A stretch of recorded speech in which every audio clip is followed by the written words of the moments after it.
That was funny. This one time I two-stepped and Brian's ear when it was done.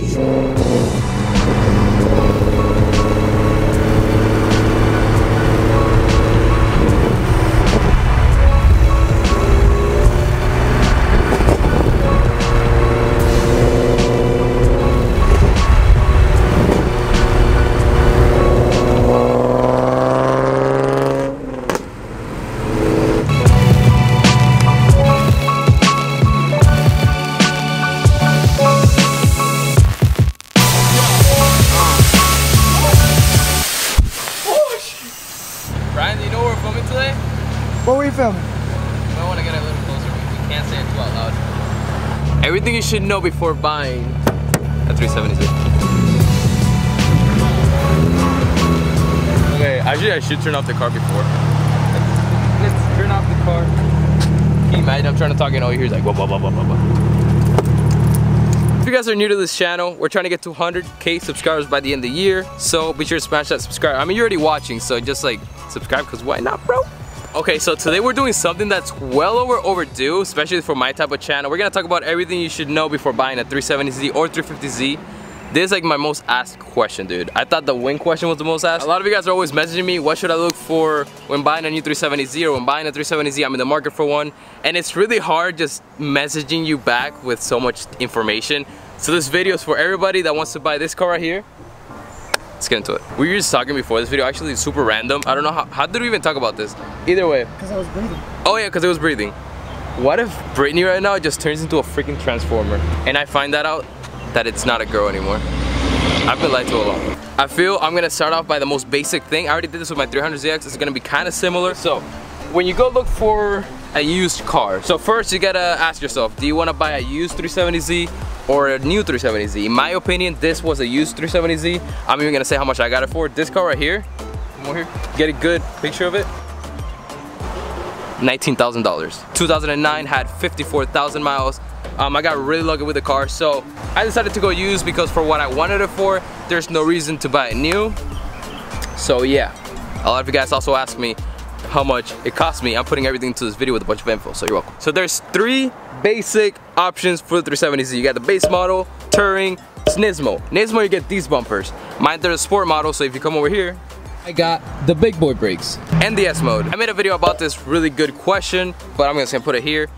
Is it worth getting a Nismo? Yes, if you have the money. No, if you don't. There. But do get the sport model though. Don't go with the base. These are obviously aftermarket rims, but if you do go with the sport model instead of the base, you do get really nice race wheels, which I had those for like a good year and a half after I bought the car. I just painted them black because they look freaking rock. So maybe that's another reason you want to go with the sport and not the base. You want to make sure that there isn't like weird gaps or like overlapping each other. Just basic things to see if it's been in an accident. You want to make sure it has the crash bar, or you can see it if you come over here. You're actually able to see if it has a crash bar or not. Or you can try putting in the tow hook. If the tow hook doesn't grab with anything, then there's no crash bar and you're probably gonna die. Also, you want to make sure the car has some fender liners. Mine doesn't. I recommend that it has some. Does it matter? Yes and no. Your engine bay gets really dirty if it doesn't have any. Just a preference, and that just kind of shows you how well the guy takes care of the car. So I don't have any, so I don't take care of my car. That's basically what I'm saying. Not really, but that's another thing to look for. So you also want to look at the paint. If it doesn't match perfectly, the bumper has been replaced or something happened, it's been bondoed, they had to repaint it. So that's something else to look for. You also want to look under the car. Then look at that tow me. Check for rust spots, see if it's come from the upper states. You know what's really cool? I didn't know that my car was from New Jersey. And then when we went to the CarMax to get the appraisal, he told us that it was from New Jersey, and I was like, what? So definitely run like a CarMax check on the car, or a Carfax. Carfax, yeah. Exterior wise, I think that's pretty much it. So as we get into the interior, you basically want to look for the same thing. This car is kind of new, it came out in 2009, so I mean, it's not like the 300ZX where if you go like this, 200 pieces just fall out. Everything's good.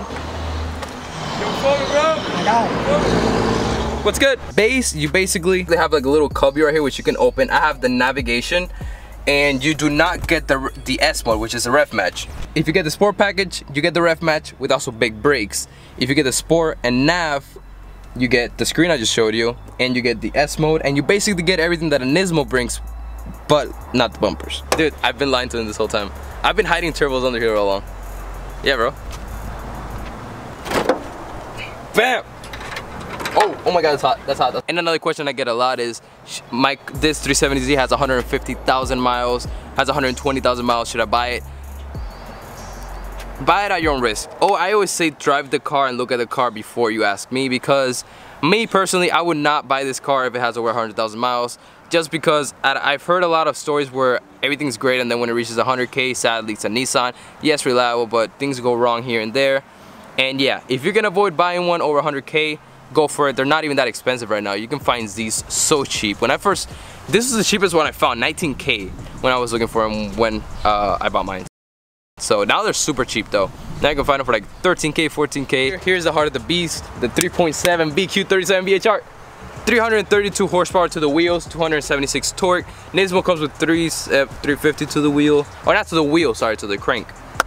Basically, mine's a little modified, but when you come under here, you can pay attention to see if it still has that stock air boxes, which come right here. Mine doesn't. Mine has aftermarket intakes, catch cans, so you can see I've modified it quite a bit. Depending on what route you want to go, I bought my 370Z completely stock. I've done everything from stock, and to me it's much more accomplishing that I've done everything to the car to the point where it is right now. I didn't buy it how it was or from somebody that modified it. I don't know, all preference. You also got to be careful you don't buy modified cars, because these are Z's. People drift in them, do everything. Even, bro, I bet some old guy that has one is like, I've never drifted it. Yeah, bro, you've done a donut. We know you have. Like, stop playing. We saw you yesterday. Basically, just make sure that it's not beat and it's kind of stock from the hood. Also, the most infamous mechanical problem to watch out for. I can talk about this from experience. I have to deal with it 3 times. You really gotta watch out for your slave cylinder, and I'm pointing to the master because other from the noise that the slave makes when it's about to go out, which is very loud shatter, you can look into here, and if the liquid is clean like this, then you should be good. If it's really dark and dirty, then you might wanna look into that. I don't know if you wanna kind of buy that car, because the slave in these cars is super weird. It doesn't have the regular fork that the 300s, 240s and all that have. It's actually inside the engine, inside the transmission, I'm sorry. And you gotta drop the transmission just to change the slave. You might as well change your clutch. So that's gonna cost a lot of money. I don't know if you wanna do that. Mine went out 2 months after owning the car, bro. I went with my friends paintballing. I have a vlog about this. We were paintballing, we left. I didn't get anybody, I sucked. And to make my day even better, I got stranded because my slave went out. So you wanna watch out for that.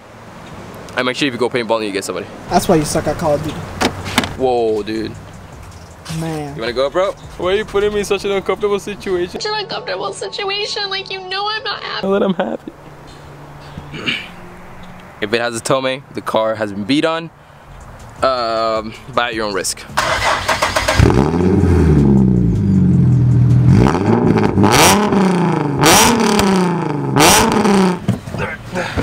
Sliding DMs. Like, the other problem that's very big and very known on 370Zs, your fuel pump is gonna go out. Mine actually broke right now. This happens when you run on gas, on very low gas, and you accelerate or things like that, or you run on low gas very often. Fuel pump is located back here.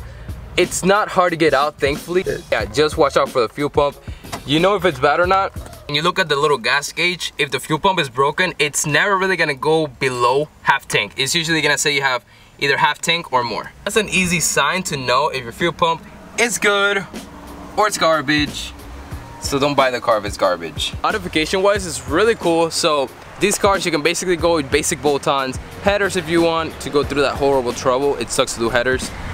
Full exhaust, long tube intakes. You can either go 2.5 inch or 3 inch. Right now I'm running 2.5 inch, still in Gen 3 in case you want to know. You can also go either ported upper plenum along with ported lower plenum, but it doesn't matter what you do. These cars are only gonna put out like 320 to like 350 wheel. If you're making more than 350 wheel, step further will be either to supercharge it or boost it. You can either go supercharger, top mount turbo, mid mount, rear mount, twin turbo. There's so many. Dude, what's next? A freaking turbo next to the wheel? It's a pretty cool tuner car, but at the same time it's pretty limited when it comes to power. You're gonna hit a roadblock and then you got a turbo it, which is money. Dude, the gyms are closed. How's my form? Good. And then we go buys right here.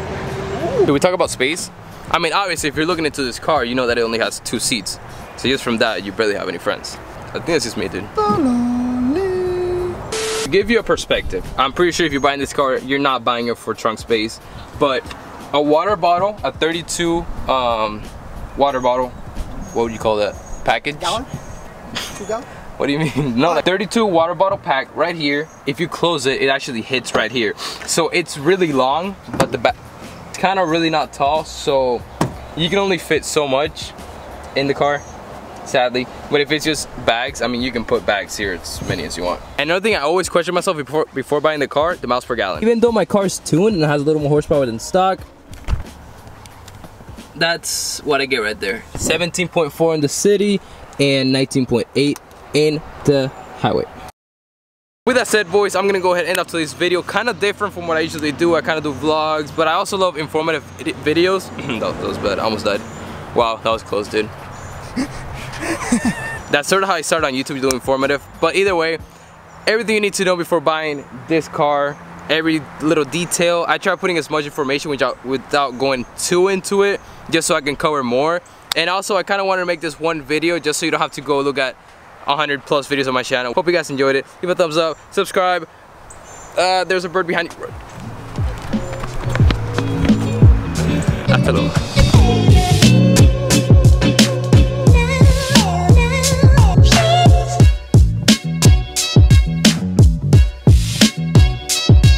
You know what I heard the other day? That they're watching but they're not subscribed. What? Like, I think that's good. Brian sucked.